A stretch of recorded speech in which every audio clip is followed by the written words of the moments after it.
Oke, nanti saya akan simpan ini di apa YouTube saya. Teman-teman bisa mengulangi lagi apa yang kita pelajari hari ini. Sebelum itu kita mulai dengan doa. Semoga apa yang kita diskusikan dan kita pelajari hal baru ini akan mendapatkan manfaat serta keberkahannya. Berdoa saya persilahkan.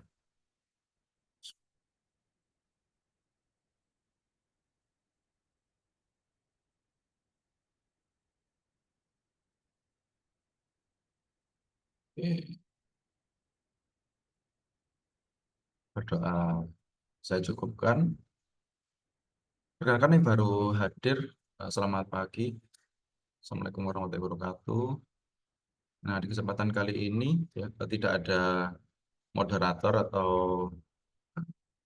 lainnya. Ya, saya akan membagikan beberapa sedikit pengetahuan saya. Kita akan membahas tentang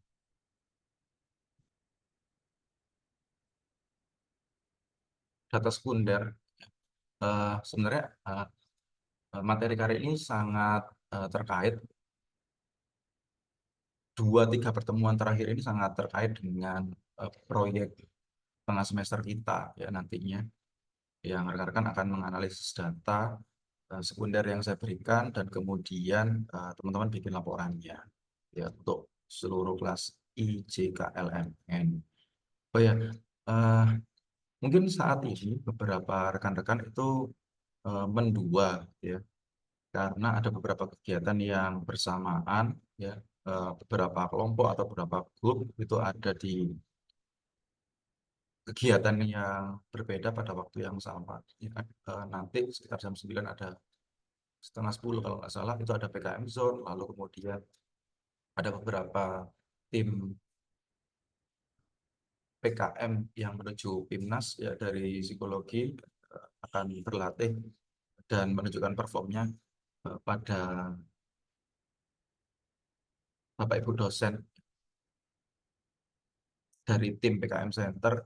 Mohon doanya rekan-rekan ya, karena beberapa perwakilan mahasiswa akan ke PIMNAS. Semoga mereka mendapatkan ini ya, progres yang bagus gitu ya. Dan kita mengharapkan ada ya, dari teman-teman yang tergugah dan lebih banyak lagi yang terlibat dalam kompetisi-kompetisi nasional ataupun internasional.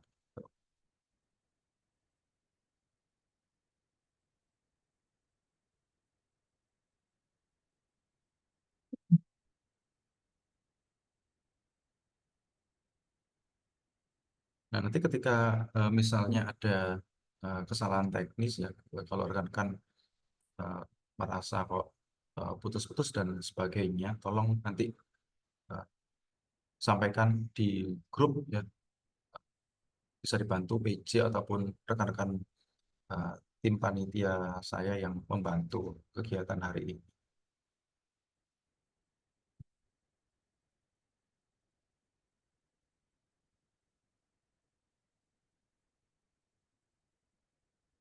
Oke, teman-teman bisa merename dulu ya nama Zoom-nya karena nanti akan ada cek kehadiran dan saya akan berikan absensinya nanti di pertengahan sesi.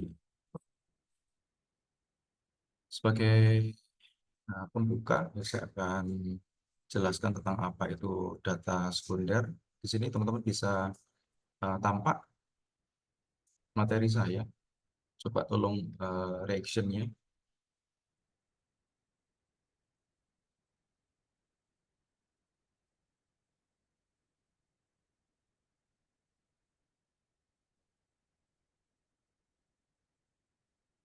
Kelihatan ya.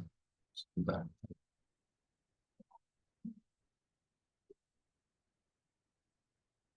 Oke, kita akan bahas tentang data sekunder. Ya, sebagian besar eh, bagi saya sendiri, pengalaman saya data sekunder itu saya gunakan untuk berlatih analisis statistika dan psikometrika. Ya. statistika itu untuk mengetahui model struktural, ya, bagaimana antar variabel itu berkorelasi, memprediksi, atau memiliki perbedaan kondisi antar dua kelompok, lebih dari dua kelompok, atau satu kondisi pada satu kelompok yang sama, yaitu statistika. Sedangkan psikometrika itu kita ingin menguji bagaimana skor hasil pengukuran, ya, menggunakan alat ukur, instrumen psikologi, nantinya sejauh mana ketepatan akurasi dari skor itu menunjukkan eksistensi dari variabel atau konstruknya. Nah, maka data sekunder itu sangat penting sekali digunakan saat ini, ya. Dan data sekunder itu sebagai bagian dari keterbukaan publik dari eh, peneliti atau instansi pendidikan untuk menyebarkan pemahaman dan pengetahuan yang luas tentang keterbukaan sains, ya. Atau istilahnya itu praktek sains terbuka. Kita ingat bahwa psikologi itu menjadi sains bermula saat Wundt itu mengembangkan laboratorium psikologi.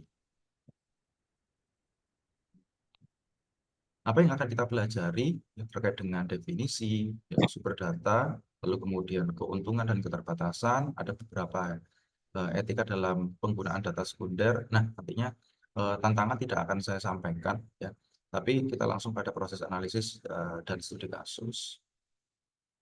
Nah, kita bahas terlebih dahulu, ya, data. Kita kenal teman-teman ada berbagai jenis data, ya.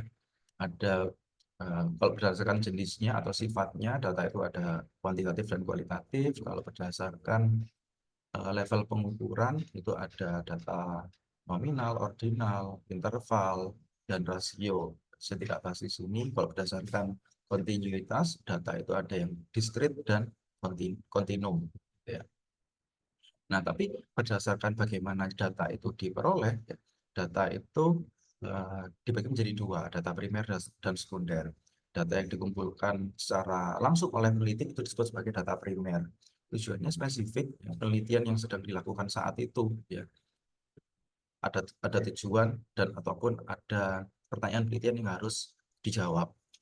Sehingga proses pengumpulan datanya itu biasanya melibatkan survei, ya, interview, ya, eksperimen ataupun observasi.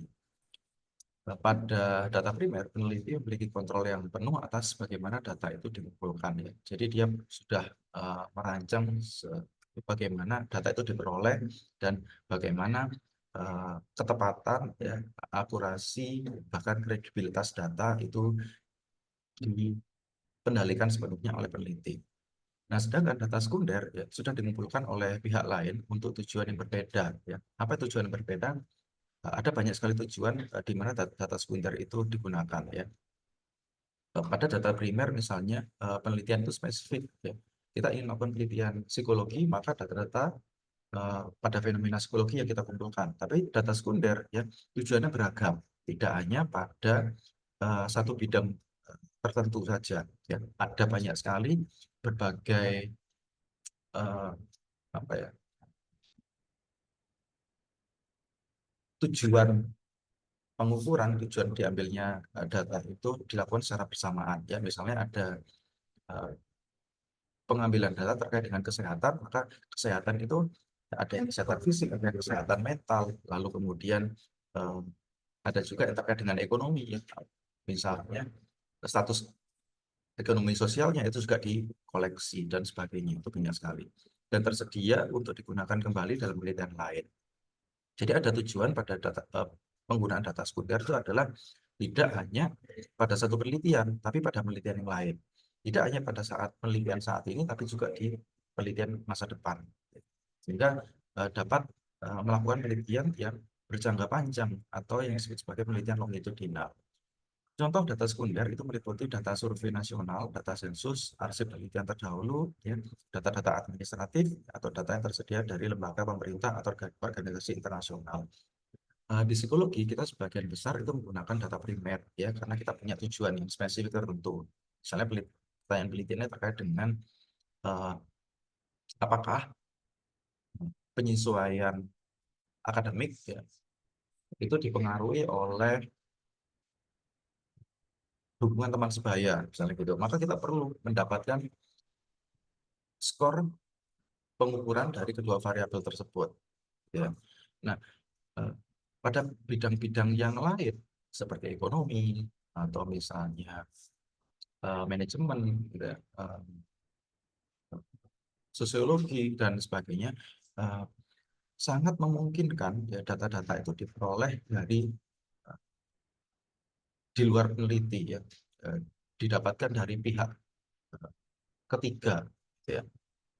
Jadi ada yang beberapa itu membeli datanya ya, ada yang memang data itu meminta dengan perizinan tertulis gitu ya.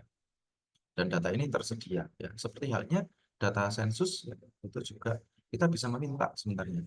Kita bisa mengakses. Dan terkadang ada yang dikenai charge ya, ada yang tidak. Nanti bisa cek.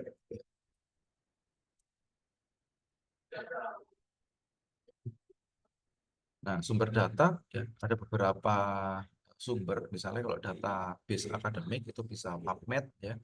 Alamatnya di sini. Kalau misalnya pada PubMed itu ya sebagian besar ada banyak ya medical ya. Kalau yang psikologi ada C-Info. Ini database-nya bersumber pada APA. Ini kalau akademik dan masih banyak lagi ya akademik selain ini. Ini hanya sebagian contoh, teman-teman bisa akses, bisa buktikan nanti. Lalu kemudian di lembaga pemerintah, ya, sumber data yang sekunder itu bisa berasal dari BPS, Badan Pusat Statistik, ya, karena mereka melakukan survei. Ya.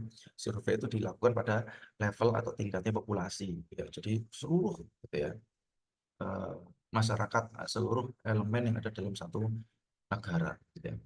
Atau misalnya Kementerian Kesehatan, ya, karena dia punya ini tertentu, tujuan tertentu, ya, atau misalnya World Bank, ini secara global internasional. Lalu ada juga yang bersumber dari organisasi non-profit atau internasional seperti WHO, UNICEF, ya, Pew Research Center, dan ataupun institusi pendidikan, ya, survei nasional dan internasional. Misalnya kalau institusi pendidikan di setiap universitas itu mereka sebenarnya juga punya bank data yang kita bisa akses. Tidak hanya di universitas, tapi beberapa fakultas itu mereka punya bank data. Ya, dari mana? Ya, ya ada keberlanjutan, ada satu uh, roadmap gitu ya. Mereka mengumpulkan bank data yang besar untuk dibuat satu norma atau dibuat satu pengetahuan berjangka panjang ya, atau penelitian yang longitudinal. Ya, kita bisa mengakses ya, kalau memang data-data itu terbuka secara eh, masif atau terbuka pada lingkup komunitas ilmiahnya. Atau yang uh, survei internasional itu dilakukan oleh ICPSR, ya, Inter-University Consortium for Political and Social Research. Jadi ada berbagai akademisi, baik itu lintas universitas, ya itu melakukan penelitian bersama, ya. Itu ada di sini. Lalu ada juga yang dilakukan oleh DHS dan GSS. Ini salah satu contoh. Dan nanti saya akan tunjukkan beberapa sumber dari data sekunder ya. Dan kita bisa cek ya, di sini ada dua kata kunci, valid dan kredibel. Valid itu artinya benar ya, kredibel itu artinya terpercaya. Sehingga data itu bagaimana kita bisa yakin ya, bahwa data itu memang asli ya, bukan fake data. Ada beberapa keuntungan ya ketika menggunakan data sekunder.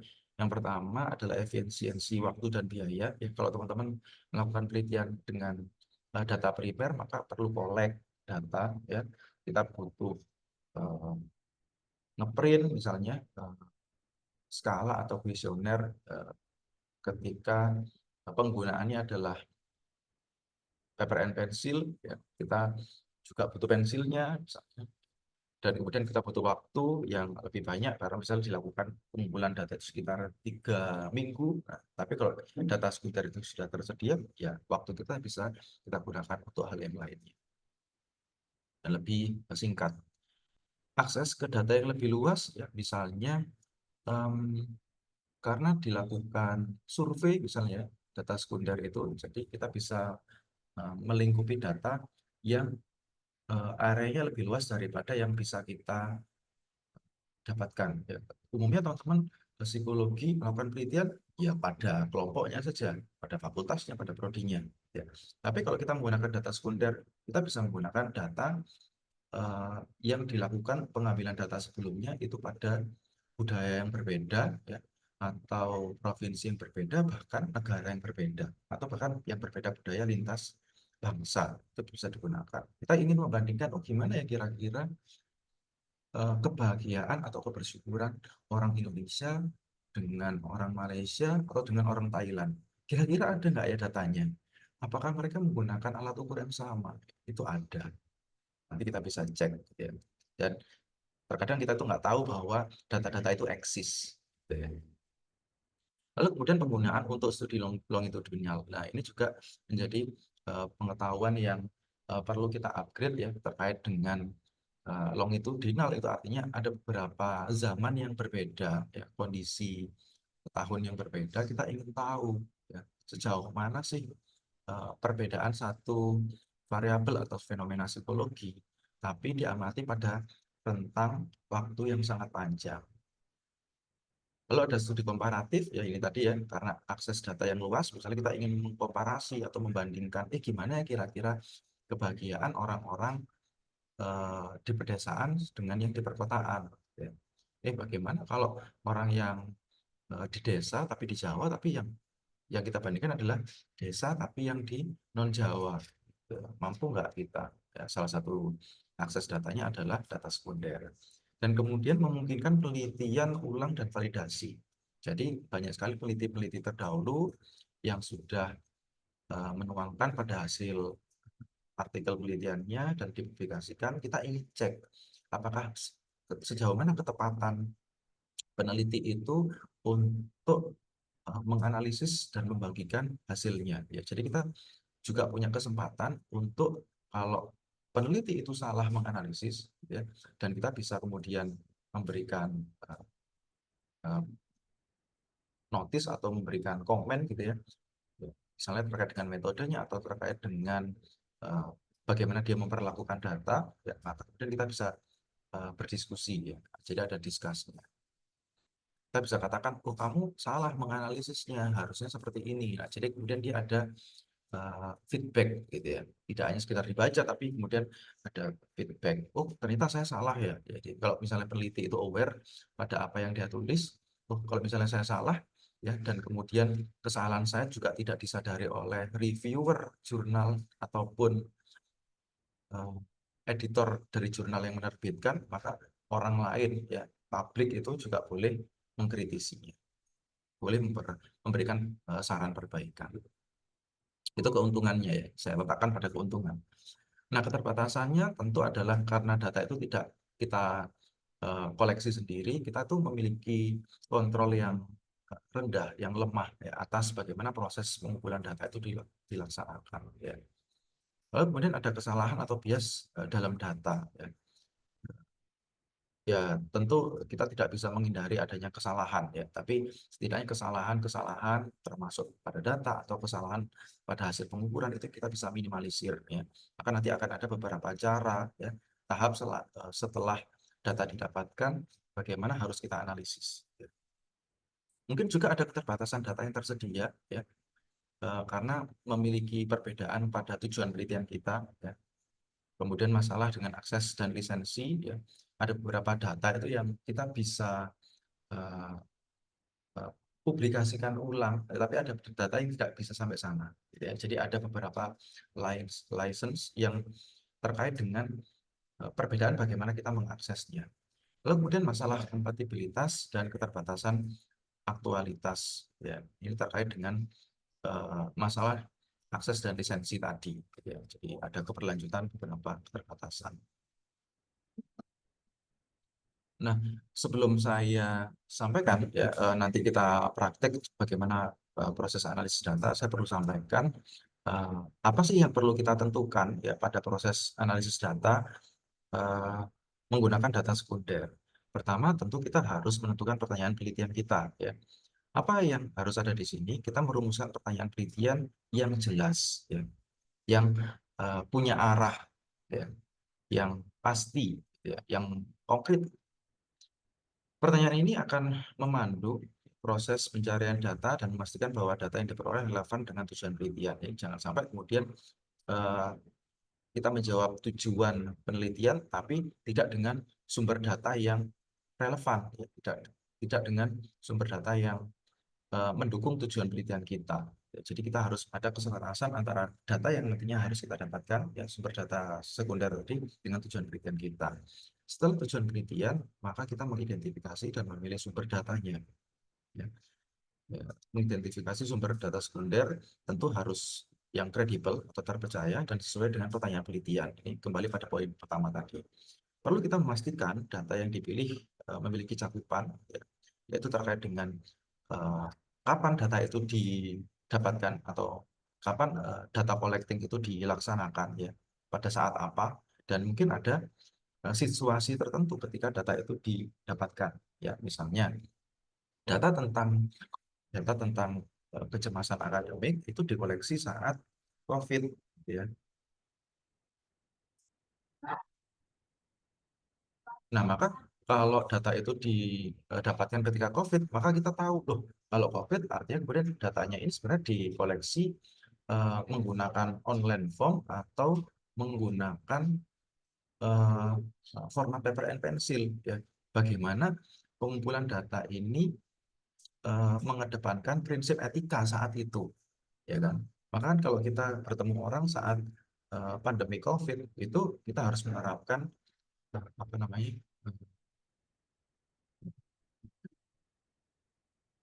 ini ya, menerapkan kesejahteraan bertemunya dengan partisipan, ya. Kita menggunakan masker, kita eh, berjarak dengan calon partisipan, ya, dan sebagainya. Itu kita perlu pertimbangkan skala waktu dan kondisi saat itu. Dan apakah variabel itu sesuai dengan kebutuhan penelitian? Ini masih terkait dengan yang poin pertama tadi.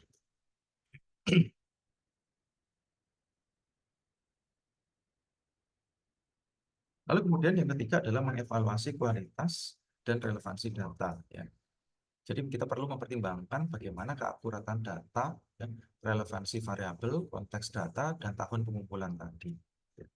Apakah memang yang ingin kita analisis adalah pada rentang waktu tertentu, ya, dan konteks data itu didapatkan, gitu ya. Dan relevansi variabelnya, ya. Misal ada beberapa hal unik itu ketika saya membaca satu artikel, ya, dia menuliskan judulnya terkait dengan kesehatan mental, ya. Tapi pada data sekunder, ya, pengukuran kesehatan mental itu tidak menggunakan yang namanya skala atau instrumen kesehatan mental, tapi menggunakan misalnya skala depresi atau skala kebahagiaan. Jadi kesehatan mental itu diwakilkan oleh representasinya instrumen lain atau konstruk konstruk yang setara dengan itu. Maka kalau kita melakukan pengukuran depresi, ya, tapi judul penelitian kita adalah kesehatan mental, kita punya pemahaman bahwa kelompok atau sampel ketika depresi itu menunjukkan tinggi, maka ada pemahaman saat itu juga kesehatan mentalnya rendah. Nah, itu. Jadi kita bisa menggunakan relevansi variabel yang tersedia pada dataset sekunder kita.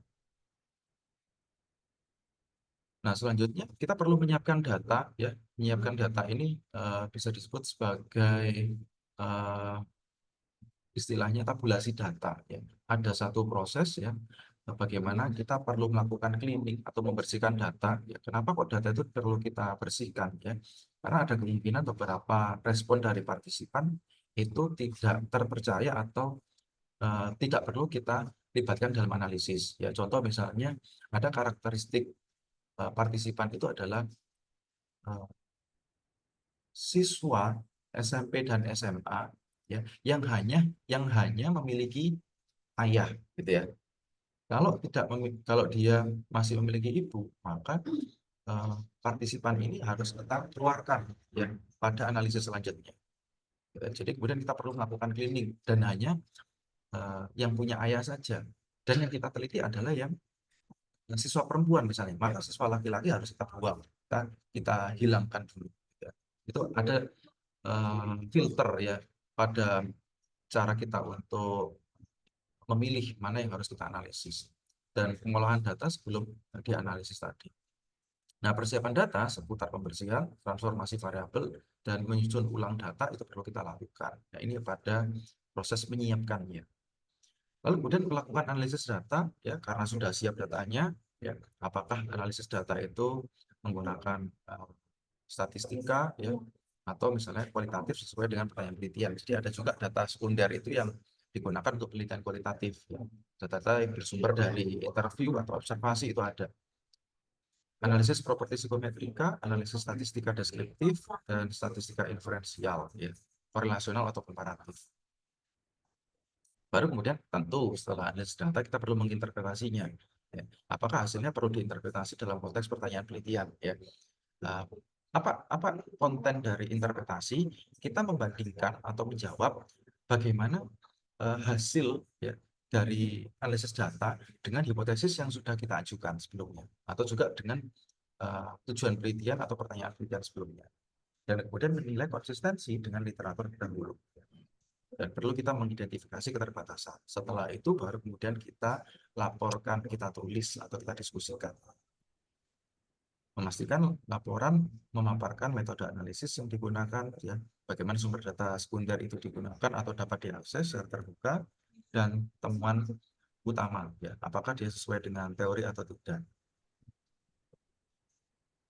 Nah, terakhir pada bagian diskusi itu kita perlu sampaikan ada nggak keterbatasan dan saran pada riset selanjutnya. Jadi kita bisa memberikan, oh kira-kira ada beberapa hal yang tidak bisa saya eksplorasi atau tidak bisa dijawab pada penelitian itu, maka sebaiknya ada peneliti lain yang mau melakukannya. Jadi bisa dari sanalah kebermulaan riset skripsi, tesis, dan sebagainya. Jadi karena kita menemukan adanya keterbatasan pada penelitian terdahulu. Nah, ini adalah yang krusial dan ini saya sampaikan terakhir, ini terkait dengan etika. Ya, etika itu terkait dengan isu etis ya. Dengan bahasa yang sederhana adalah bagaimana penggunaan data sekunder yang sangat penting itu memastikan bahwa data yang digunakan diperlukan secara tepat dan menghormati hak privasi individu yang terlibat dalam data tersebut. Ya. Data ini bersumber dari mana sih? Respon partisipan, ya kan? Maka partisipan itu eksis kan sebenarnya, ya, direpresentasikan dengan jawabannya melalui responnya.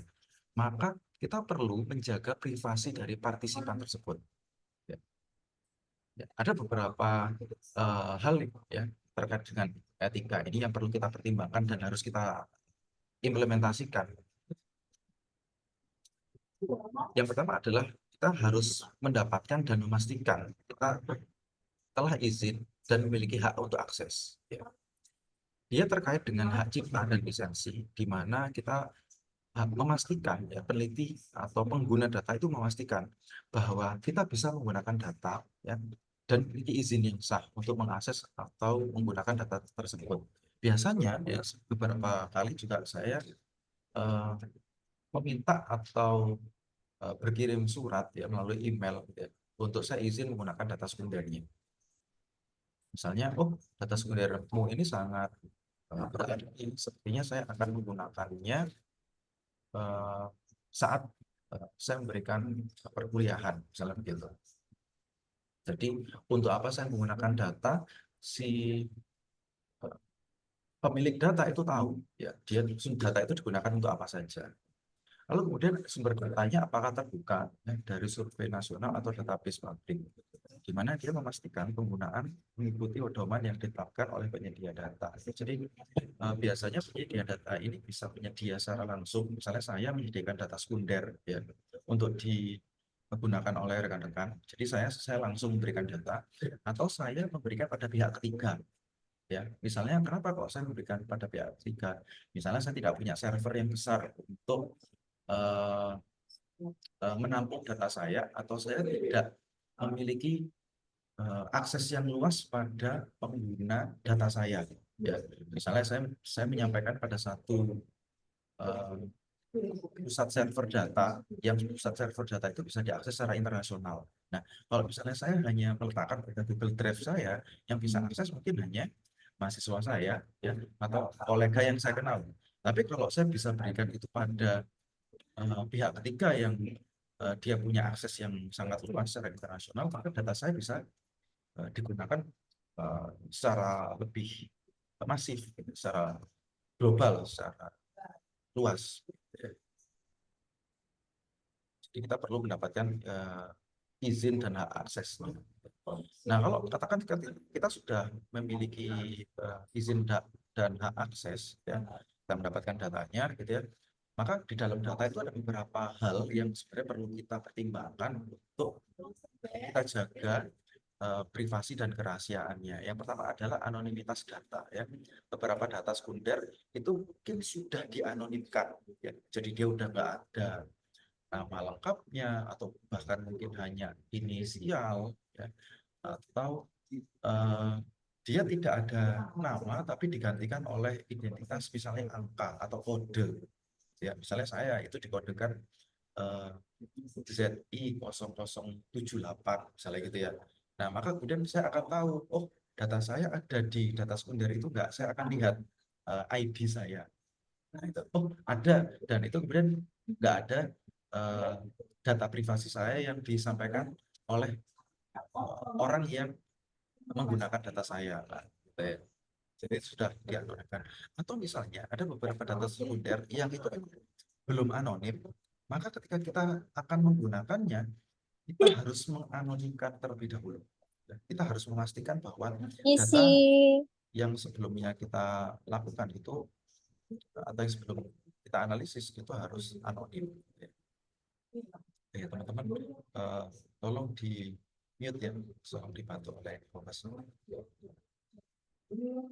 bahwa data tersebut tidak bisa dilacak kembali ke individu. Ya, jadi kemudian, kira-kira ZI0087 itu siapa? Apakah Pak Putra atau bukan? Nah, jadi kemudian kita hanya tahu ID, ya, kode ID-nya saja, tapi kita nggak tahu orangnya siapa. Kita mengedepankan prinsip ya, menghormati privasi dan kerahasiaan. Penggunaan data itu sensitif ya. Ya, beberapa di data kita itu ada data terkait dengan penghasilan, kesehatan, nomor HP. Nah, itu kita, dan masih banyak lagi yang lainnya ya. Dan terkadang data yang sensitif ini ada kebijakan yang berbeda di setiap negara ya. Maka kita harus sangat hati-hati dan cermat dan aware dengan peraturan di mana data itu kita dapatkan dan akan kita publikasikan. Gitu ya. Dan ada juga data itu yang eh, tersedia untuk dipublikasikan pada kita, tapi kita tidak diizinkan untuk mempublikasikan pada khalayak yang lebih luas. Ini perlu kita jaga dan dipastikan tidak ada pelanggaran privasi.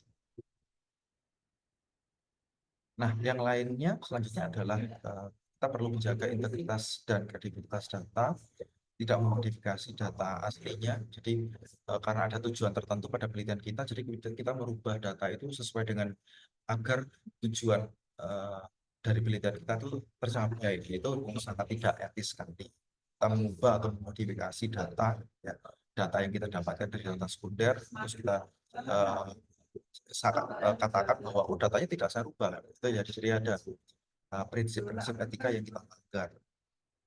Modifikasi data, ya misalnya kalaupun kita terpaksa harus melakukan modifikasi data, itu harus kita sampaikan secara terbuka dan terdokumentasi atau tertulis dan kita sampaikan kepada pembaca. Ya, pembaca ini sangat luas. Sebelum pembaca, kita sampaikan pada reviewer atau editor. Ya.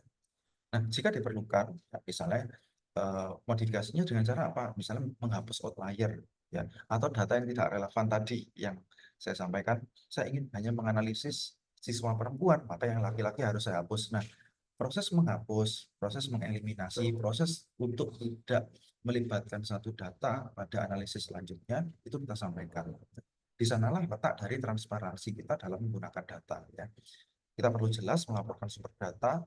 Kalau memang data itu kita dapatkan pada pihak ketiga atau kolega kita, maka kita sampaikan bahwa data itu kita dapatkan, bukan kita koleksi secara langsung. Jadi kita dapatkan melalui pihak kedua atau pihak ketiga. Bagaimana data itu diperoleh. Termasuk jika ada perubahan yang dilakukan pada data selama analisis. Ya, misalnya ada perubahan tertentu atau perubahan struktur data, maka kita perlu sampaikan perubahan-perubahan itu.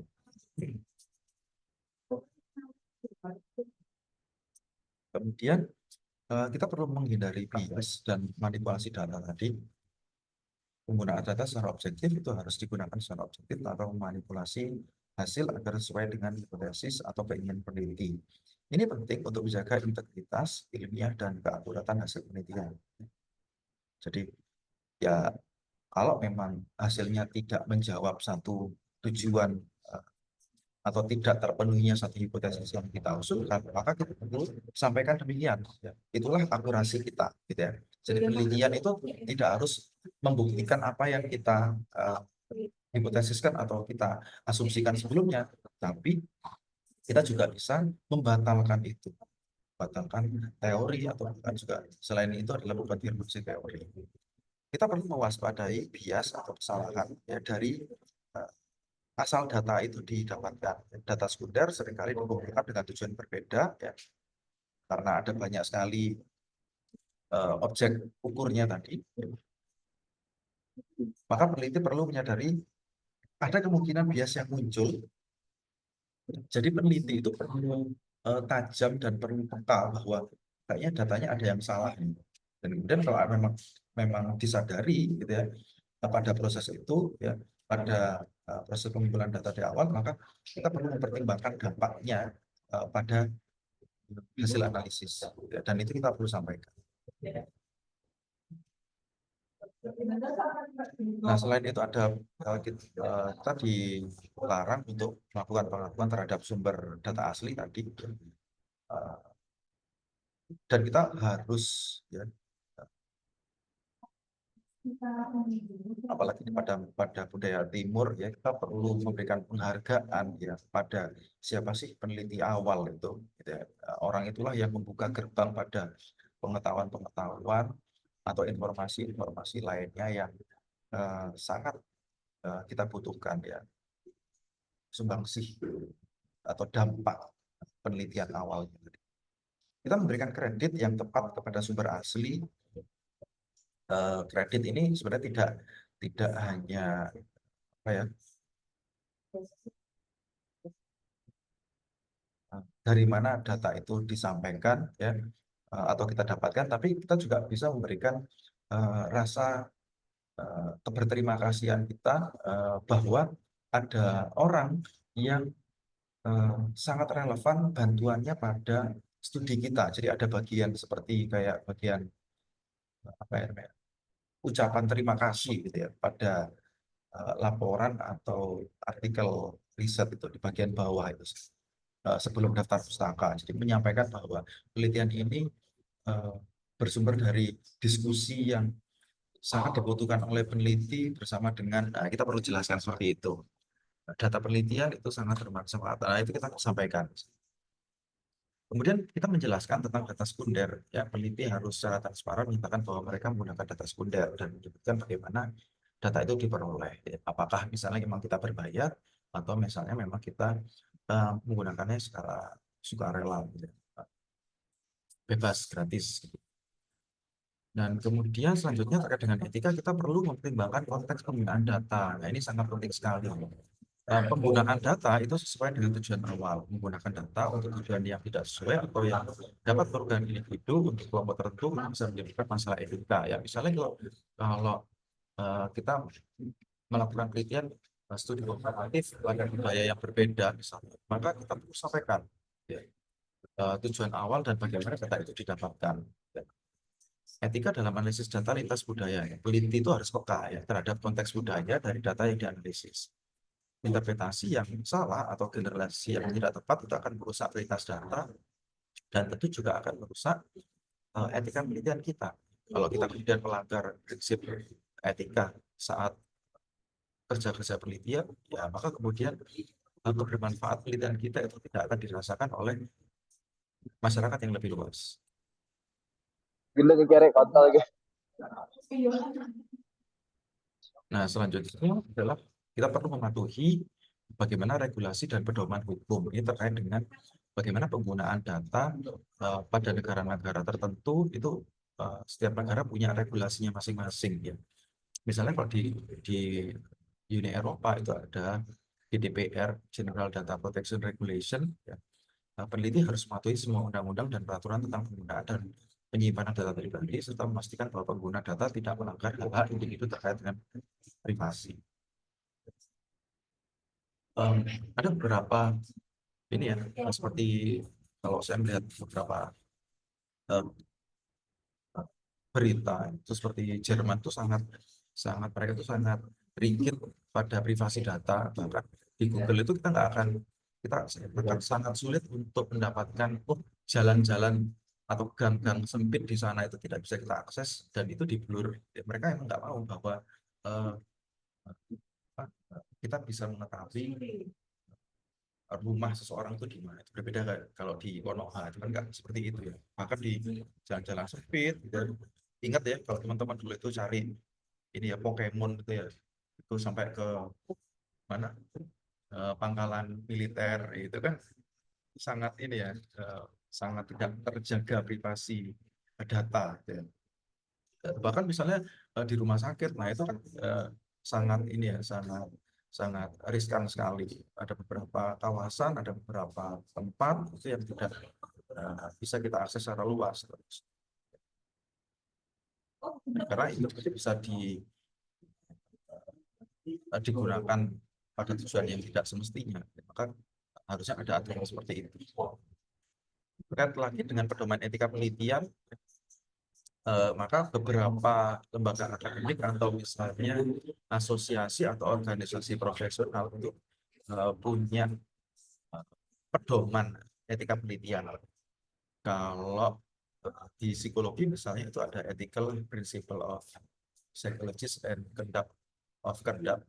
Saya lupa ini singkatannya apa. Dari EBA atau misalnya itu juga bersumber dari organisasi lain. BPS ini British Psychological Society. Ada lagi yang dari APS, APS atau APS lupa itu. Psychology Society itu juga ada.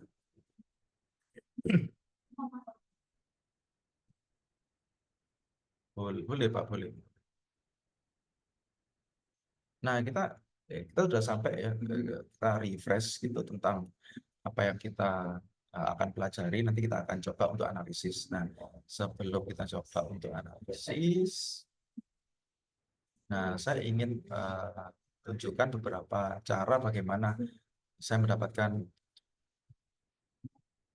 data sekunder. Misalnya ya saya akan menggunakan data set sekunder misalnya ya. Nah, ini ada banyak sekali ya. Misalnya seperti ini kan organisasi ya, profit sebenarnya ya, di QLab itu mereka juga punya data sekunder ya. Bahkan yang mereka beli atau yang mereka dapatkan sendiri. Nah, ini ada data.go.id ya. Ini juga dari lokal ya, data-data lokal. Nah, yang sering saya simpan itu misalnya teman-teman bisa cek ya, ada RAN ya. Ini salah satu collecting data sekunder yang digunakan secara luas ya, tidak hanya di Indonesia tapi juga saya ingat saya di beberapa negara ini ada, jadi kita bisa cek ya. Nah, apa yang dilakukan oleh RAN ya, jadi RAN itu melakukan survei pada objek-objek sosial dan perilaku ya terkait dengan kebijakan. maupun besarnya terkait dengan kesejahteraan. Jadi ya ada kesejahteraan yang fisik, ada kesejahteraan yang mental gitu ya. Salah satu nama surveinya itu disebut sebagai The Indonesian Family Life Survey atau IFLS. Nah, IFLS ini sudah berapa gelombang gitu ya. Jadi gelombang keberapa itu tahun berapa itu ada di sini, teman-teman nanti bisa baca ya. Gelombang pertama itu dilakukan tahun 93 94 ya. Lalu kemudian gelombang dua itu tahun 97 98 ya. Lalu kemudian perbaikannya lagi ada di IFLS 3 tahun 2000 ya, IFLS 4 itu tahun 2007 2008. Nah, IFLS 5 ini seingat saya berakhir tahun 2023, tapi oh bukan. Nah, dia dilakukan di antara Oktober 2014 sampai April. Seingat saya eh, datanya belum bisa diakses. Mungkin saya belum update ya. Jadi yang sering sekali itu muncul adalah yang IFLS 4. Ya, ini sangat sangat sangat apa ya? Sangat bermanfaat sekali.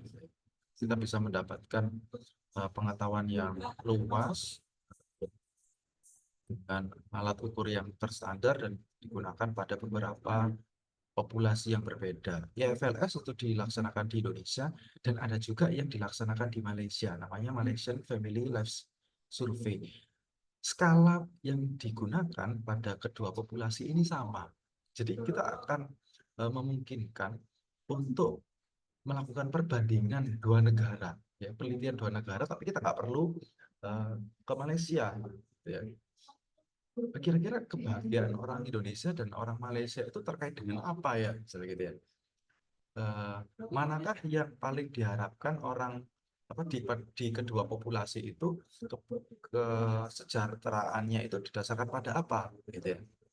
Apakah pada kesejahteraan yang sifatnya psikologis atau yang fisik? Kita bisa eksplorasi pertanyaan-pertanyaan itu, dan apakah pertanyaan penelitian kita itu bisa sesuai dengan data yang tersedia. Nah, gimana Pak saya dapatkannya? Ada nanti di sini. Nah, ini di sini dia bilang ya, penggunaan guide-nya dan data live code-nya teman-teman bisa akses di sini. Nah, atau misalnya kalau saya sering kali buka yang FLS 4. Nah, ini misalnya, nah ini household-nya ya. Ini adalah kuesionernya seperti apa, itu informasi ada di sini.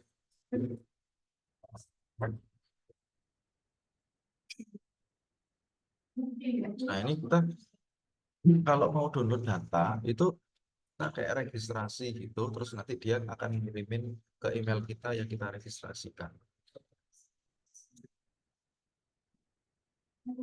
Nah, ini kalau misalnya kita menggunakan bersumber dari uh, pihak ketiga ya, dan kita bisa akses ini dan orang lain secara internasional bisa akses ini juga. Nah, yang lainnya misalnya ada nggak ya salah satu jurnal itu yang eh, yang bisa kita gunakan gitu datanya bisa ya.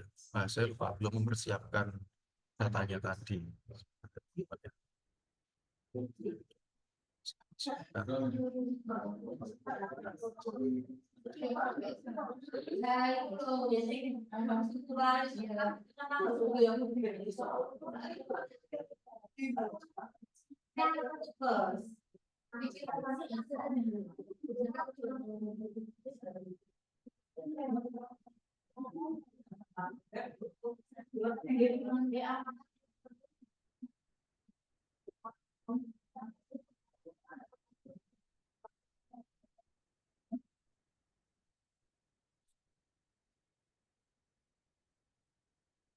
Ada kayaknya lemot deh.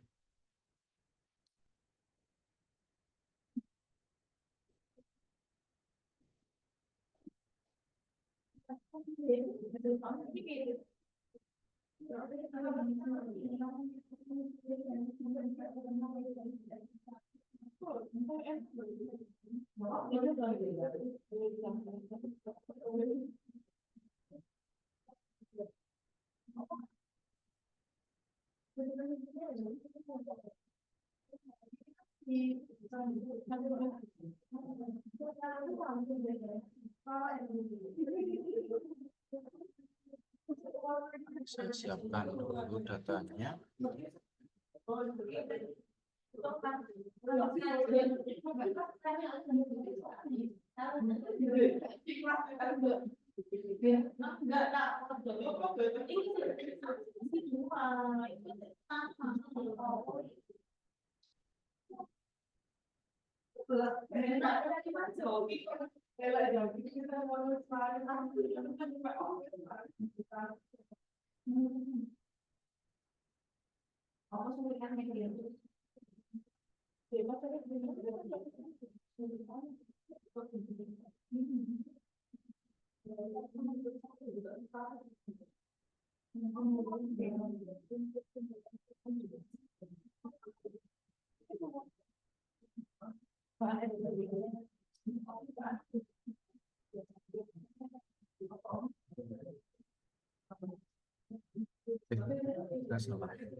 Teman-teman nanti bisa ini ya, akses data yang saya gunakan untuk simulasi ya. Kita akan mengambil contoh artikel penelitian. Jadi ini penelitian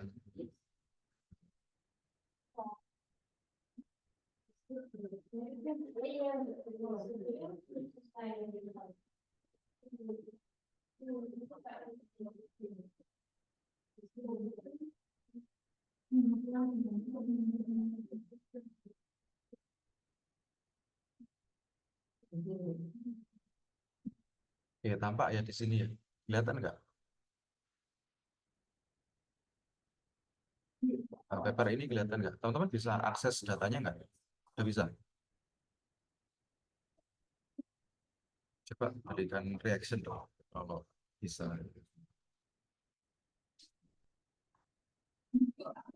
Iya, sudah terlihat. Oke, dan bisa akses datanya ya. Nah, ini penelitian dari mana ini ya? Chili, dari Chili. Semoga dari Chili. Ya, Argentina. Ya, Argentina. Dia meneliti tentang entrepreneur intention. Intention itu apa? Intensi atau minat ya. Entrepreneur ya, entrepreneur atau berwirausaha kan gitu ya. Nah, dia menggunakan satu apa namanya, teori yang disampaikan oleh Edson tentang ini, si Edson ini tentang teori perilaku terencana atau plan behavior theory ya. Ini mungkin kalau teman-teman sedang psikologi sosial atau psikologi budaya mungkin namanya ya sekarang ya, itu ada teori ini sudah dikenalkan belum ya? Jadi yang disampaikan oleh Edson bahwa eh, perilaku behavior yang tampak ya itu terjadi ya disebabkan oleh sebelumnya adanya intensi dulu, ada niat.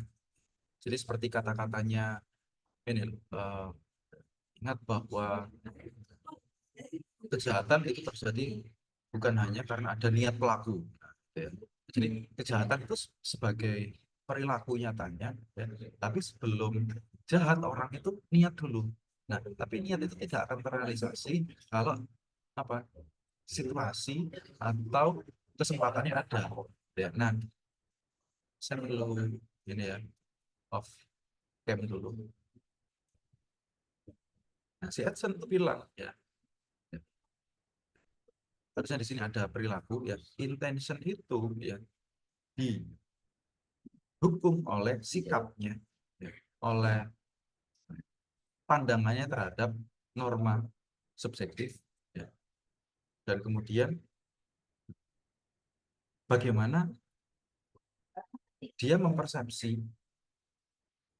perilaku yang dapat dikendalikannya. Ya, kalau keseluruhan ini kemudian dapat memprediksi atau dapat mempengaruhi intensitasnya akan meningkat, maka terjadinya perilaku kemungkinan besar akan tinggi. Gitu. Dan beberapa pertimbangannya adalah ya gimana kita bisa mengubah perilaku. Ya, perilaku itu bisa jadi terlaksana bisa saat ini, bisa besok, bisa kemudian 2 tahun ke depan. Ya, jadi kita ngumpulin niat dulu nih, nah, misalnya gitu. Nah, kadang pengukuran perilaku ini sulit dilakukan, maka yang dilakukan terlebih dahulu adalah intensinya. Nah, secara singkat, teman-teman kalau bisa cek di sini, ya, dia menyampaikan sampelnya itu siapa. Dia bilang di sini, penelitian ini sekitar tahun 2007 sampai 2017, itu kan lama sekali ya. Berarti ada penelitian yang berjangka panjang, longitudinal, dan kemudian samplingnya itu sampai 5.000 coba. Kan besar ya. Cara dia mendapatkan datanya dia juga sudah sampaikan. Speakerku not working.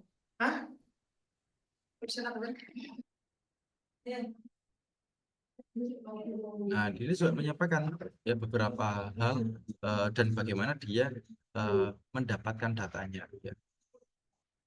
Dia menggunakan juga survei monkey. Kalau di luar negeri itu jarang sekali orang pakai Google Form. Ya. Dia menggunakan platform survei yang lebih terpercaya. Ya. Jadi Google Form itu nggak terpercaya, teman-teman. Nah, lalu kemudian ya dia udah menyampaikan bahwa penelitian ini sudah diizinkan oleh komite etik di universitasnya, dan kemudian apa ya alat yang digunakan untuk menganalisis data ada software-nya, dia sampaikan secara terbuka di sini. Kuesionernya apa itu juga dia juga sampaikan ya, apakah dia membuat sendiri. Nah, itu juga dia menunjukkan di sini. Nah, yang menarik teman-teman, ya, ini adalah hasilnya kan. Ini adalah hasilnya. Dia menyampaikan di bawah sendiri bahwa penelitian ini bersifat terbuka. Dari apa? Ada bagian di sini. Data availability statement. The raw data supporting the conclusion of this article. Jadi teman-teman ya, itu juga bisa mengakses data ini secara langsung. Nah, di mana itu? Letaknya ada pada bagian supplementary material. Nah, ini kita teman bisa diakses. Coba kita akses ya. Ini kita copy, kemudian kita masuk, kita masukkan di sini. Saya tadi keliru ini kayaknya. Klik saja harusnya.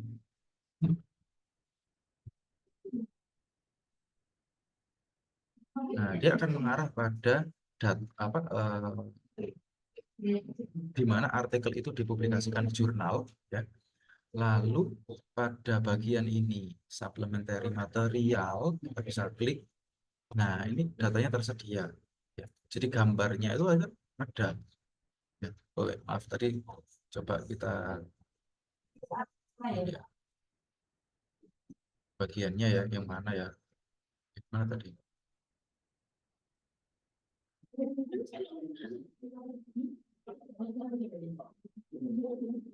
Ini misalnya.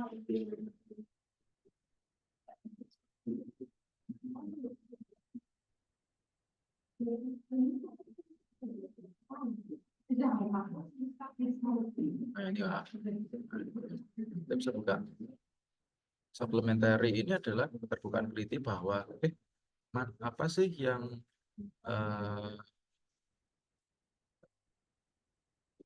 instrumen apa yang digunakan oleh peneliti.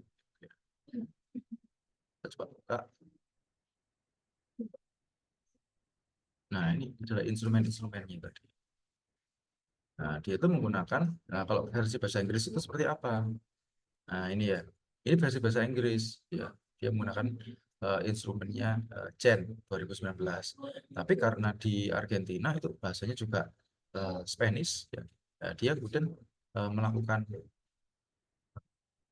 penyesuaian pada konteks bahasanya. Jadi dia menyampaikan itu. Ini salah satu bentuk keterbukaan data. Nah, yang lainnya kalau teman-teman cek, nah ini ada data availability statement. Kok nggak mengarah ke tempatnya ya?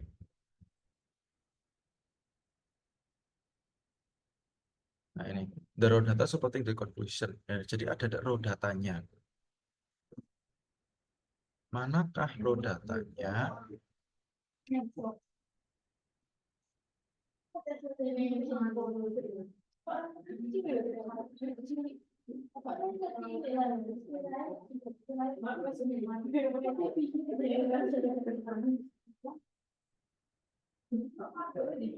Nah, kita perlu kemudian mencari tahu ya, datanya itu sebenarnya di mana gitu ya. Nah, saya itu kepo gitu ya, datanya di mana. Nah, akhirnya kemudian fungsi jurnalnya data itu ya. Orang yang sama, jadi dia mempublikasikan paper yang berbeda, duran ya. Dia mempresentasikan model pengukuran dan model struktural itu bersamaan melalui pendekatan struktural equation model di sini ya, seperti ini gambarnya ya, seperti ini ya, struktural equation model itu gitu teman. Ini ya, ingat ya, ini ada di gambar salah satu mata kuliah kita ya. Ini ada panah ke sana, panah ke sana, panah ke sana, panah ke sana gitu ya. Ada nggak? Oh, ada ini panah dari SN ke EI ya, gitu ya. Ini adalah model pengukuran ya. Ini model pengukuran antara SN ke AT, AT ke EI, JN ke EI. Ini adalah disebut sebagai model struktural.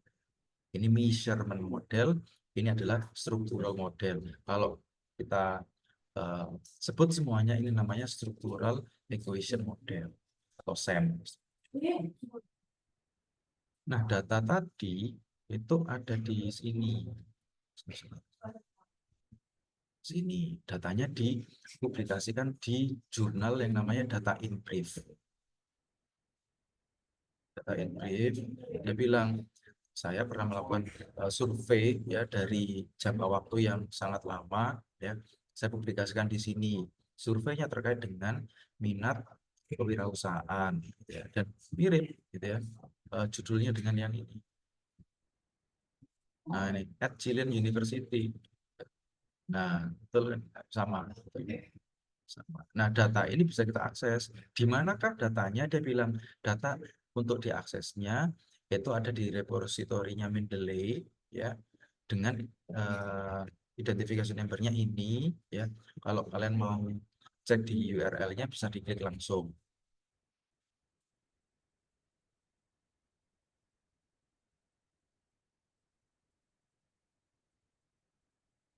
Nah, inilah data ya yang saya bagikan di link barusan tadi. Ya. Ini saya download kuesioner V2 itu ada di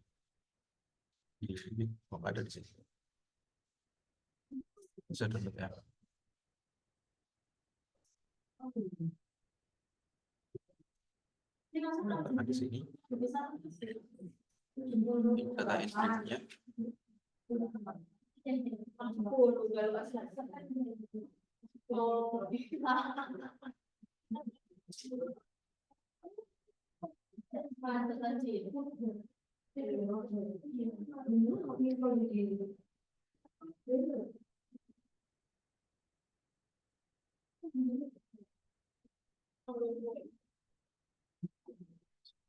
Sudah saya download ya. Nah, saya letakkan di sini. Nah, kuesionernya tadi kita buka dulu. Nah, ini kuesionernya dibilang. Personal attitude itu seperti ini. Item dalam versi bahasa Inggrisnya. Nah, saya kemudian melakukan alih bahasa seperti ini bahasanya. Nah, jadi ini adalah bentuk keterbukaannya. Nah, ada beberapa background information-nya ya.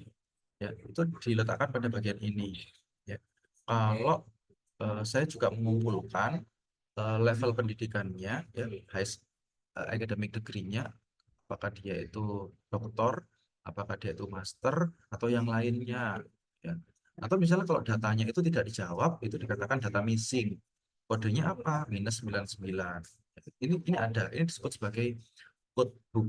Ya, ada beberapa nama istilah itu macam-macam ya. Ada yang bilang codebook, ada yang eh, information book, segala macam ya datanya. Maknanya sama, ini adalah informasi-informasi di dalam data tadi. Ya. Nah, misalnya di sini ya ada informasi tentang academic rank-nya, ya apakah dia full profesor, associate profesor, ya atau ke asisten profesor, ya, lecturer dan sebagainya, instruktur. Ini ada banyak sekali. Nah, dia juga menjelaskan bagaimana cara scoringnya. Kalau dia jawab iya, scoringnya apa? 1. Kalau dia jawab enggak, scoringnya 0. Kalau dia nggak jawab atau missing datanya, kosong datanya, kalau data kosong dia nulisnya minus 99. Jadi 0 itu bukan datanya nggak ada, tapi dia jawab tidak. Tapi kalau datanya nggak direspon, apa kodenya? Nah, itu ada disampaikan di sini. Nah, maka ini yang pertama kali sebenarnya perlu kita baca, ya, kita ketahui. Nah, selanjutnya baru kemudian kita akses pada datanya. Ya, data tadi ada di sini. Data in brief EI2.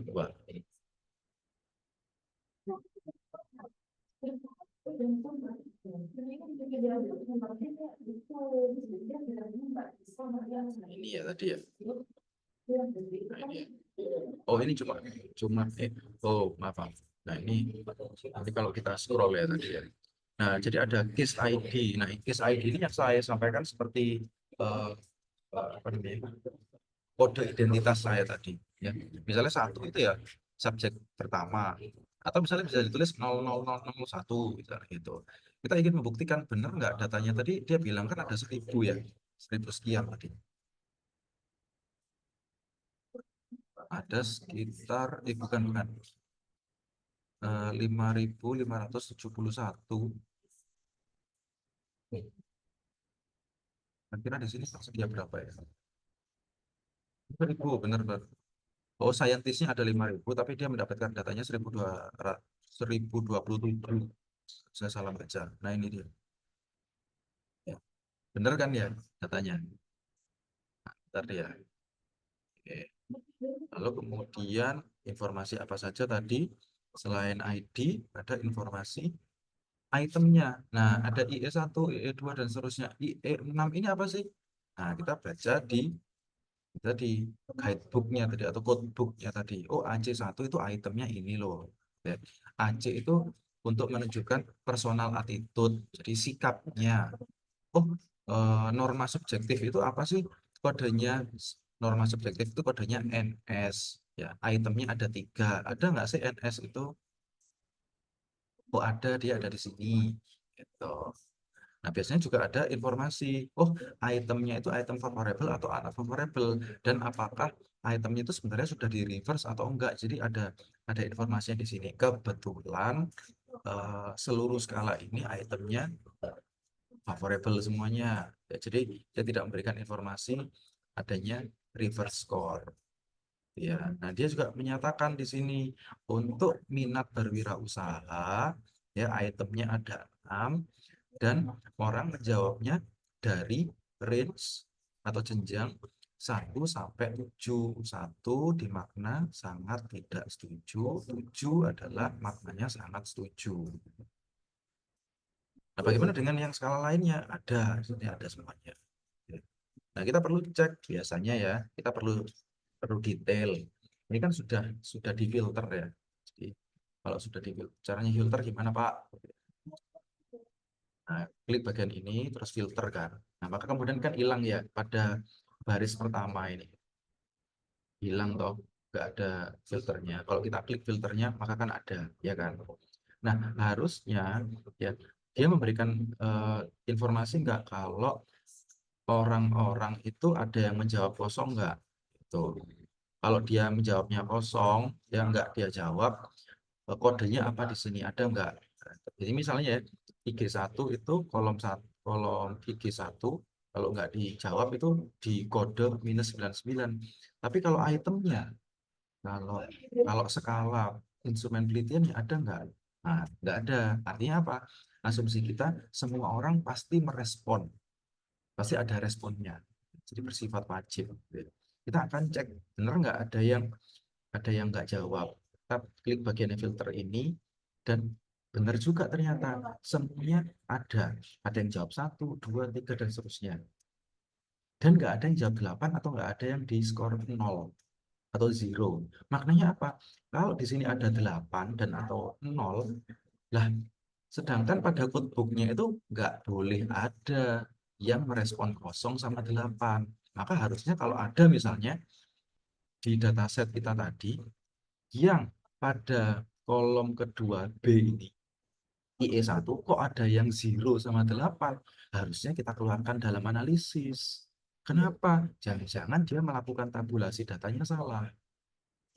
Nah, gitu. Kenapa? Karena responnya cuma 1 sampai 7, tapi kenapa kok di dalam scoring dataset ini ada yang jawabnya 0 sama 8? Ini data apa? Maka kita perlu curiga, jangan-jangan penelitinya salah ketika melakukan tabulasi data. Nah, ini kita perlu kritis tadi. Jadi, kepekaan peneliti untuk mengidentifikasi dan ataupun mengenali adanya kesalahan atau bias pada data tadi. Nah, biasanya kalau saya, ini akan saya blok, misalnya itemnya kan sampai C6 sini, terus kemudian saya scroll sampai ke bawah, terus kemudian saya find, ya, saya find, ada nggak yang jawabnya 0? Terus kemudian saya find, ternyata nggak ada. Artinya apa? Nggak ada yang di scoring 0, bener kan harusnya? Ada nggak yang di scoring 8? Nggak ada juga. Nah, ada kemudian kita bisa mempercaya, oh iya datanya ini harusnya sudah representatif, sudah relevan untuk kita lakukan analisis, gitu ya. Oke, nah yang belum tadi misalnya kita ingin cek, nah ini kolom V itu IG1. IG1 tadi apa? Level pendidikannya. Level pendidikannya, academic degree-nya. Kalau 1 itu menunjukkan dia PhD. Loh Pak, kok nggak ada yang profesor? Profesor dia bukan academic degree, ya, tapi profesor itu masuk pada academic rank-nya. Jadi nggak ada sekolah tertinggi itu hanya sampai S3. Untuk mendapatkan profesor itu nggak perlu sekolah lagi. Ya, paling maksimal itu sekolah itu adalah pada S3. Ya sekolah doktoral tadi. Ya meskipun ada kemudian selanjutnya ada postdoc, ya, tapi tetap eh, sekolahnya. Kalau postdoc itu lebih pada kerja ya, dibandingkan kuliah gitu ya. PSG itu adalah yang paling level paling tinggi. Bener nggak? Dia bilangnya 1. Oh ada 1. Nah ini minus 99 artinya apa? Dia nggak ngisi gitu loh. Apakah boleh nggak ngisi? Ya fine-fine saja. Ya. Kita memberikan opsi bahwa boleh kok partisipan itu tidak mengisi akademik degree-nya dia. Ya, bebas. Pak, apakah ini nanti kita hapus? Kalau ini tidak mempengaruhi eh, tujuan penelitian kita, nggak perlu kita hapus, nggak perlu kita eliminasi orang-orang ini. Gitu. Ya, jadi ada beberapa keputusan yang perlu kita tetapkan sebelumnya, sebelum menganalisis data, dan keputusan itu digunakan untuk mentabulasi data, mempersiapkan data sebelum analisis. Oke, katakan saja semua data ini sudah oke. Ya. Nah, sebelum melakukan penelitian, tadi ingat apa yang harus kita lakukan? Ingat nggak? Sebelum kita melakukan penelitian, sebelum kita mempersiapkan data, tadi apa yang harus kita tentukan dulu? Bisa ada yang menjawab? Boleh angkat tangan?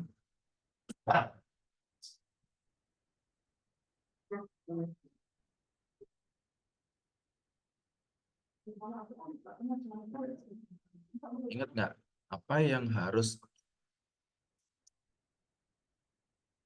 kita lakukan? Kita menentukan dulu pertanyaan penelitian.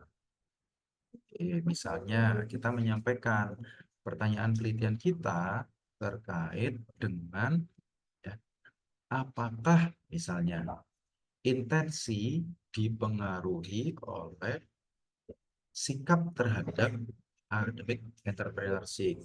Apakah intensi dipengaruhi oleh perceived subject social norms? Apakah interpretation intention itu dipengaruhi atau diprediksi oleh perceived behavior control? Nah, maka pertanyaan penelitian ini harus disebutkan dulu, baru kemudian kita memunculkan hipotesis. Ya.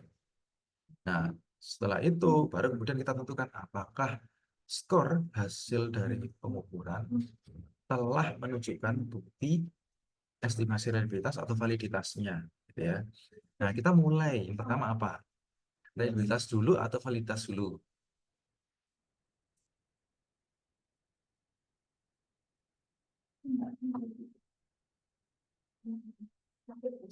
Validitas dulu atau reliabilitas dulu?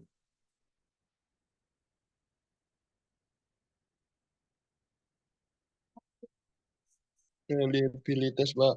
Reliabilitas dulu, tepat sekali. Nah, kita akan cek apakah kalau di paper ini ya reliabilitasnya terletak di mana. Misalnya ya ada di tabel ketiga, dia mengatakan Cronbach alfanya 0,966 ya untuk EI, CN-nya 0,941, SN-nya 0,91, AT-nya 0,947 gitu ya. Nah, kita buktikan benar nggak ini? Ya, maka kita buka atau kita siapkan dulu datanya. Nah, data kita tadi ini adalah data yang sudah siap, katakan ya, ini sudah siap. Kita close dulu datanya. Datanya perlu kita save, sebenarnya tidak perlu. Lalu kemudian saya menggunakan Jamovi, teman-teman. Saya perlu mengingatkan atau menyadari ya beberapa yang menggunakan MacBook itu kesulitan pakai JASP, ya. Ada beberapa crash, ada yang error gitu ya. Dan Jamovi itu lebih stabil. Saya bisa sarankan untuk menggunakan Jamovi. Caranya sama ya, dan dia lebih luas gitu.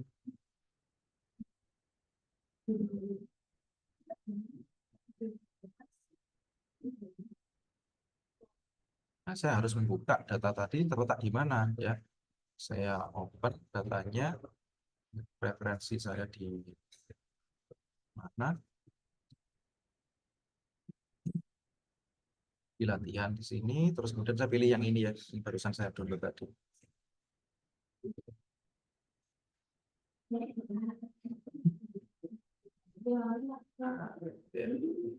Ya, ya kan? Seperti ini datanya. Belum melakukan analisis data, ingat apa? Oh, kira-kira benar nggak ini datanya? Ya. Loh Pak, ini kok dia mengidentifikasinya nominal, salah Pak. Harusnya yang ordinal. Oke, nah di Jamovi ya, kita sangat memungkinkan untuk ngeblok semua skala, ya, respon skala seperti ini. Terus kemudian kita tinggal ganti measure type-nya itu dengan ordinal. Nah, ini yang nggak bisa dilakukan oleh JASP. Ini nggak bisa. Nah, ini sudah selesai, ya sudah. Lalu kemudian kita akan kembali. Nah, coba ya, baru kemudian kita klik ya, karena reliabilitas terletak di faktor, maka kita klik reliability analysis. Kalau di JSP, reliability itu ada tersendiri ikonnya. Jadi kita klik reliability, kita klik analisis yang IA saja dulu. IA kita masukkan ini. Ya muncul 0,966 ya. Keketatan 3 angka di belakang koma. Ya, IA kita cek di sini berapa hasilnya, bener nggak? IA nilainya 0,966. Oh, berarti penelitinya benar nih. Berarti penelitinya apa? Nggak bohong. Saya melakukan analisis sendiri dengan data dia sendiri, hasil kita sama. Oh gitu loh. Weh, dan kalau teman-teman mahasiswa, kok keren sekali ya saya ya. Saya apakah sudah dikatakan setara dengan peneliti yang mempublikasikan? Nah, gitu. Maka ini kita bisa gunakan data sekunder ini untuk kita berlatih ya. Sejauh mana sih kemampuan kita. Oke, kita lanjut. Ada CN, SN, dan AT. Kita lakukan yang sama.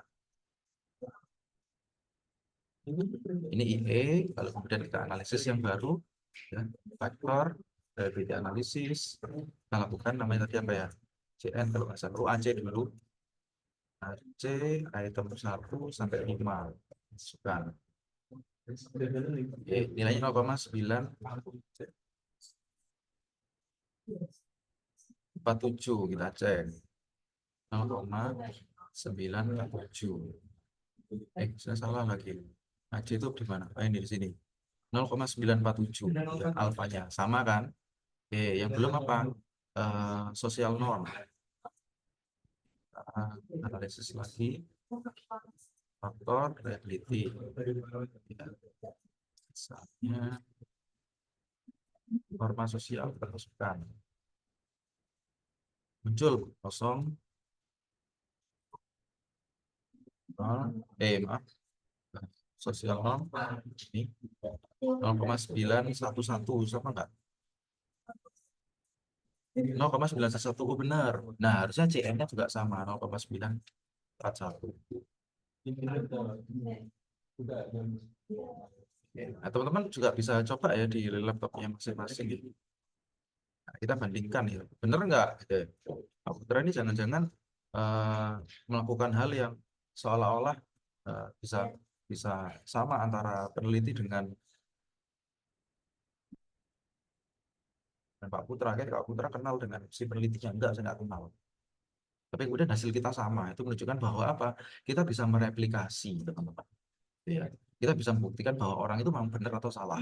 Ya, orang itu tepat atau tidak menggunakan analisis datanya. Dan itu juga menjustifikasi kita bahwa apa yang kita pelajari itu juga dipelajari oleh orang-orang di luar sana. Ya. Yang dipelajari oleh si siapa ini? Duran, ya, Carlos Wilson, itu juga yang teman-teman pelajari ketika menganalisis reliabilitas. Oh, mereka pakai alfa. Lah, di Argentina pakai alfa. Kita juga pakai alfa, sama dong, misalnya gitu loh. Kita bisa merespon berbagai sumber pengetahuan yang sangat luas, bisa kita akses bersama-sama. Nah, misalnya, oh ya sudah, semua skalanya udah bagus nih, gitu ya. Saya cobalah ingin melakukan analisis prediksi, gitu ya.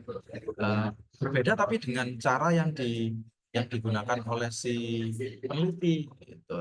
Kalau si peneliti ini kan dia udah expert ya. Saya kalau memodelkan ini nanti waktu saya nggak cukup ya kayaknya. Nah, saya akan coba misalnya, oh gimana ya kalau saya akan mendapatkan total skornya saja. Contoh misalnya IP, ya, saya bisa di sini ya. Saya mau menambah data dengan cara ini add dan append dari compute variabel aja, compute variabel. Nilainya itu didapatkan dari penjumlahan apa ini namanya? IE 1 ditambahkan IE 2 ditambahkan IE 3 ditambah IE 4.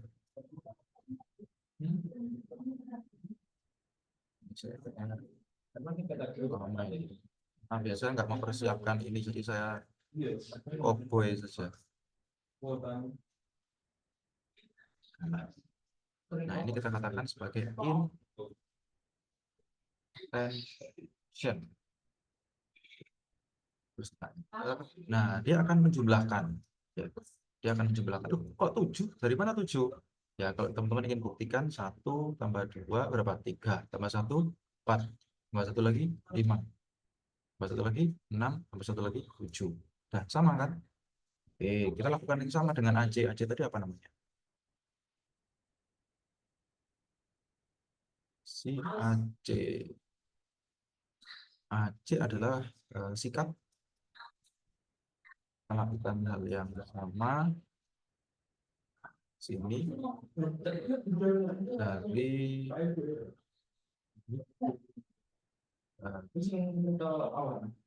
attitude dari mana ya?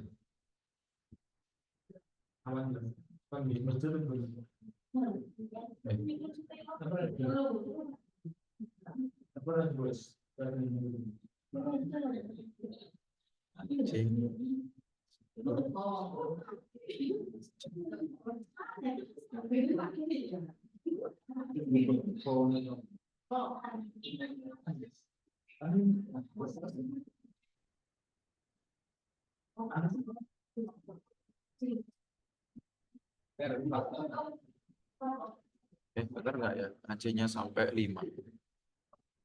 Bentar, sampai 5, lalu kemudian kita enter, ada keluar, lalu kemudian yang belum apa? Agak lama ini mempersiapkan. NS, apa tadi ya? NS, norma subjektif.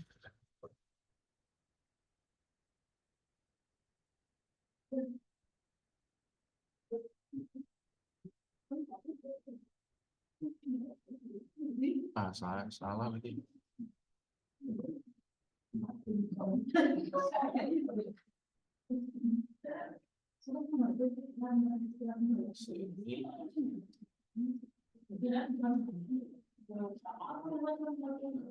Norma subjektif tadi. Apa tadi? NS 1 sampai NS 3.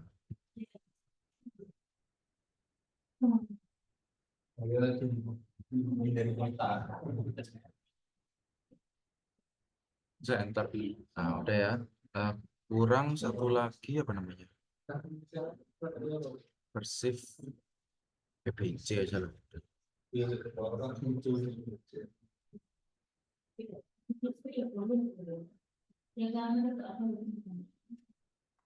PPC ini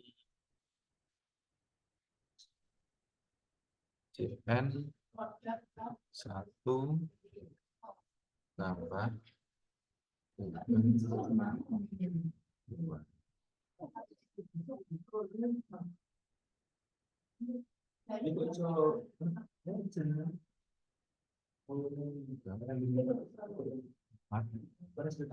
Lima, 6. Ya, terus kita enter. Nah, udah kita dapatkan distribusi skor total dari variable intention, attitude, subjektif, norm, dan kemudian perceived behavioral control. Ya, lah baru kemudian apa nih tadi? Nah, saya ingin tahu Pak, kira-kira kalau eh, orang dengan apa ya, intensi itu dipengaruhi oleh sikap, subjektif non, dan perceived behavior control enggak? Nah, maka kira-kira alat analisisnya apa? Alat analisisnya regresi, Pak. Regresinya dengan tipe apa? Yang linear berganda atau yang linear sederhana, ya.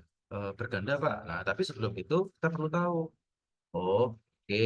Kalau ingin melakukan regresi linear, maka syaratnya apa dulu? Kita membuktikan adanya korelasi atau enggak. Gitu. Maka melakukan penelitian korelasi terlebih dahulu. Klik bagian correlation mapping. Apa yang akan dikorelasikan pada variabel yang tadi sudah ada pada bagian ini, intention sampai ini kita masukkan. Baru kemudian di sini tersedia dia udah defaultnya ini. Nah akhirnya kemudian apa? Kita tahu, oh intention dengan attitude itu ada korelasi. Oh, korelasinya ini tinggi sekali ini ya. R-nya udah di atas 0,5. Ingat nggak yang disampaikan oleh effect size dari Cohens ya untuk R itu berapa? Kalau di bawah 0,3 koma. Kalau di antara 0,3 sampai 0,5 sedang, kalau di atas 0,5 tinggi. Semuanya ini tinggi di sini. Tinggi sekali ini. Nah, ini dia tinggi. Semua tinggi. Nah, baru kemudian kita eh, lakukan regresi gitu ya. Regresi linear. Nah, kita masukkan misalnya di sini intentionnya kita masukkan sebagai dependent variable dan yang X-nya, X1 sampai X3-nya, attitude, subjektif, dan perceived behavior norm, itu kita masukkan pada bagian covariat. Nah, muncullah model ya, yang memprediksinya. Ya. Nah, ini perlu kita berikan beberapa informasi lainnya. Ya, assumption check-nya perlu enggak? Oke, karena penelitian kita itu linear berganda, maka kemudian perlu kita lakukan pengecekan pada collinearity statistiknya. Kita perlu berikan yang gigi plot atau juga residual plotnya boleh. Normality boleh kita cek juga. Baru kemudian model koefisiennya harusnya itu ada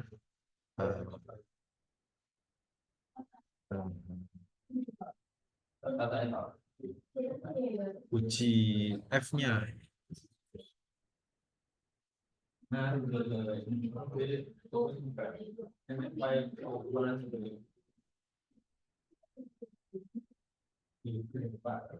Kita tunjukkan ANOVA test.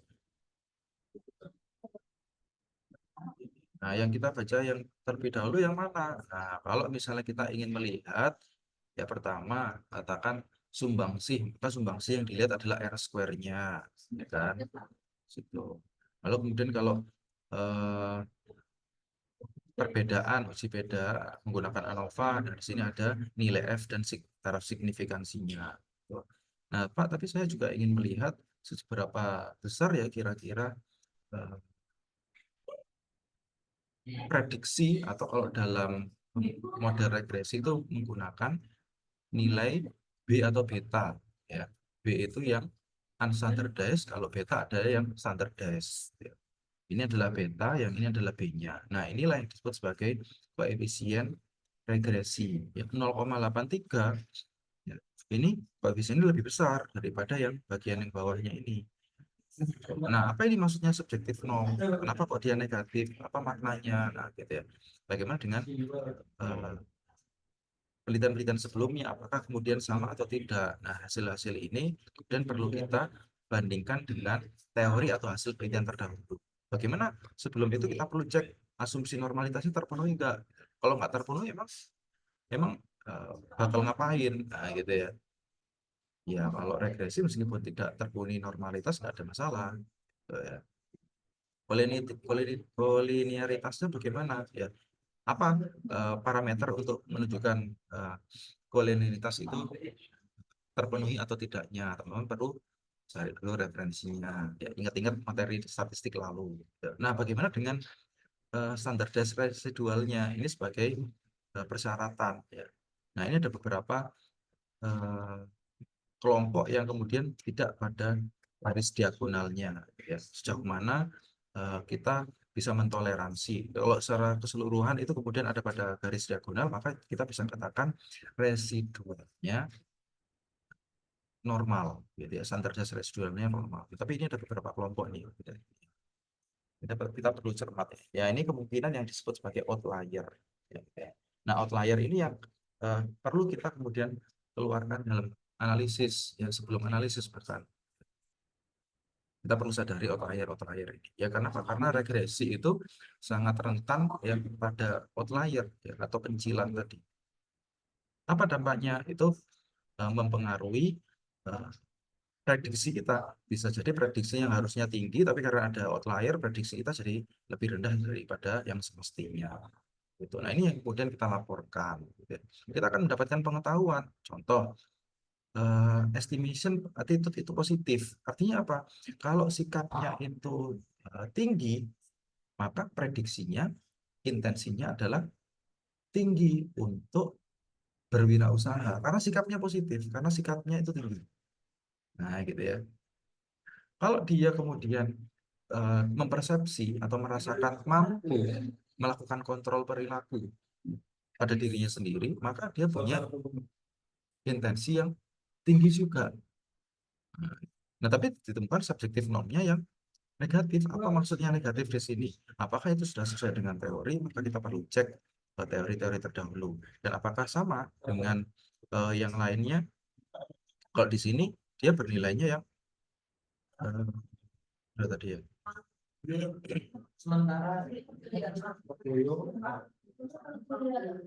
Subjektif norm itu apa nama kodenya? NS, subjektif norm.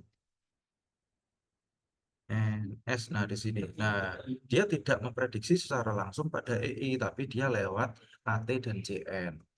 Gitu. Nah, di sini dia dia membuat model yang berbeda dengan yang model yang saya gunakan. Nah, misal ini saya ingin menunjukkan kalau model yang dia gunakan itu pakai yang namanya DLM mediation model, ya. Nah, saya akan coba tunjukkan seperti ini. Intention itu pada dependent, ya. Mediatornya dia di sini AT, attitude, dan CN. Attitude, Dan CN itu apa ya? CN itu CN perceived behavioral, maka ini saya letakkan di mediator, kemudian subjektif normnya saya letakkan pada covariat. Nah, jadi nanti gambarnya seperti ini. Nah, gambarnya seperti ini, ya kan? Nah, pada model ini ya nilainya berapa? Mana nilai skornya? Nah, dia muncul di bawahnya sini.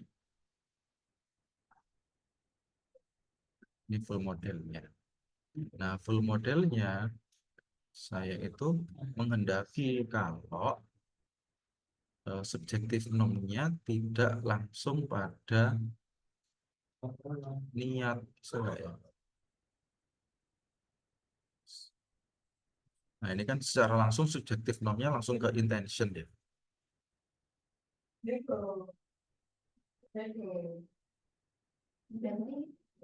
Ke diagramnya.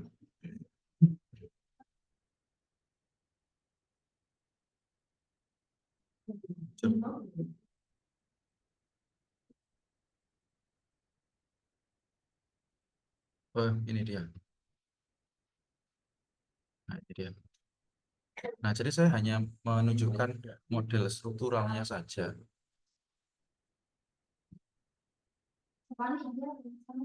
Dan ini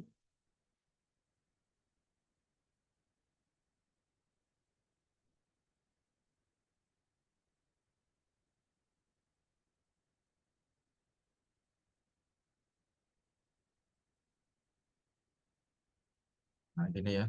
Nah, PBC tadi di mana? Di sini kayaknya. Ini attitude ya ini ya. Nah, attitude ke ini.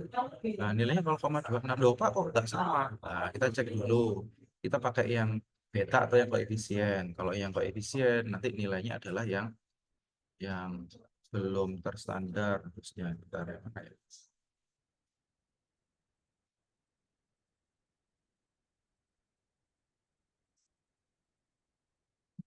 Dia belum yang terstandar.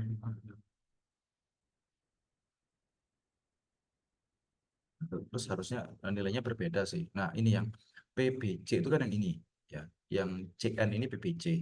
Nilainya 0,26. Nah, ini juga sama ya. Oh, sama gitu ya. Kalau yang attitude yang atas ini nilainya di sini 0,73, di sini 0,678. Lupa kok nggak sama. Kenapa? Karena harusnya yang ini dia tidak dimodelkan ya. Dari subjektif norm ke intention itu dia tidak diprediksi. Tapi ini diprediksi, jadi harusnya ini saya ya buang gitu ya. Oh, tapi saya nggak bisa kendalikan itu. Subjektif norm.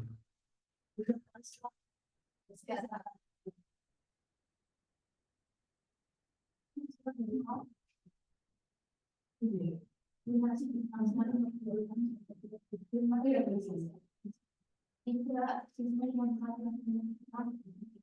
di sini.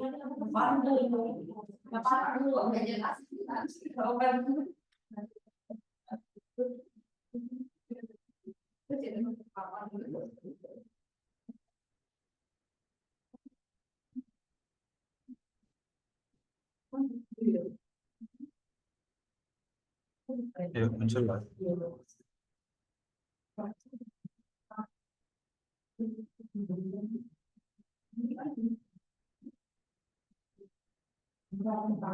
Oh ya, saya nggak bisa mengendalikan bahwa ini tidak perlu memprediksi ini pada model GLM ini nggak bisa dilakukan. Harusnya pakai structural execution model. Tapi beberapa poin hampir sama nilainya ya. Kalau ini SN ke CN itu 0,56, ya. Nilainya di sini 0,53. Kalau ini yang SN ke AT 0,67, dia juga sama nilai. Nah, kenapa Pak kok ini dia nggak sama? Ada beberapa koma di belakang 2 atau 3 digitnya nggak sama. Itu karena kita tidak melibatkan model pengukurannya pada model yang ini, model yang di Jamovi. Tapi kita punya pengetahuan kira-kira, oh iya arahnya itu ini, oh ini positif, ini positif, ini positif. Nah, sama-sama positifnya. Gitu. Itu menunjukkan kalau ada pengetahuan yang sama atau hasil yang sama. Oke, sampai sini dulu teman-teman. Nah, baru kemudian kita bikin laporannya, kita tuliskan. Ya. Nah, ini saya sudah cukup lama. Ya. Teman-teman ada diskusi, pertanyaan?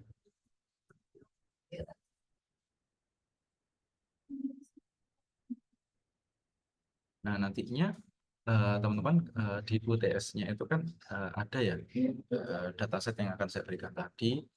Nah, teman-teman juga akan melibatkannya pada kompetisi yang dilaksanakan oleh UNESA di Gayatama dengan cabang perlombaan Psychology Research Visual Competition. Ada beberapa tim yang sudah daftar. Mungkin yang belum silakan mendaftarkan karena gratis ya. Selanjutnya teman-teman tunggu setelah tanggal 10 dataset akan diberikan dan kemudian teman-teman bisa menganalisis mirip dengan apa yang sudah saya sampaikan gitu ya. Tentukan dulu tujuan penelitiannya, lalu kemudian pilih datanya dan kemudian letakkan data sekunder tadi itu pada satu drive tertentu ya agar kemudian keterbukaan data itu bisa diakses oleh pembaca gitu ya. Dan kemudian laporkan hasil-hasilnya, metodenya apa, analisisnya apa, ya mirip dengan apa yang teman-teman mampu pada metode penelitian, mata kuliah metode penelitian. Sampai sini ada diskusi?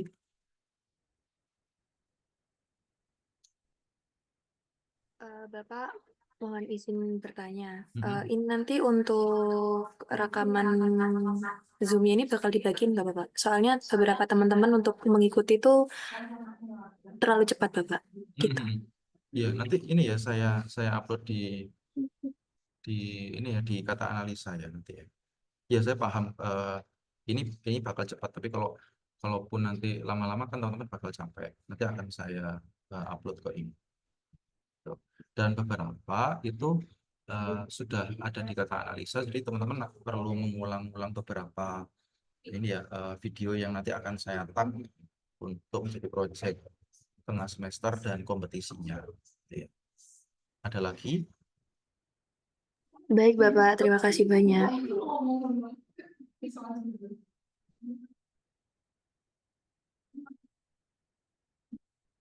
Oh iya, tolong teman-teman panitia yang ikut membagikan link presensinya ya.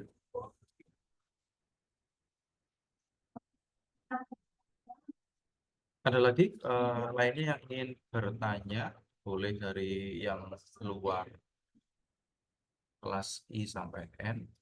Adakah?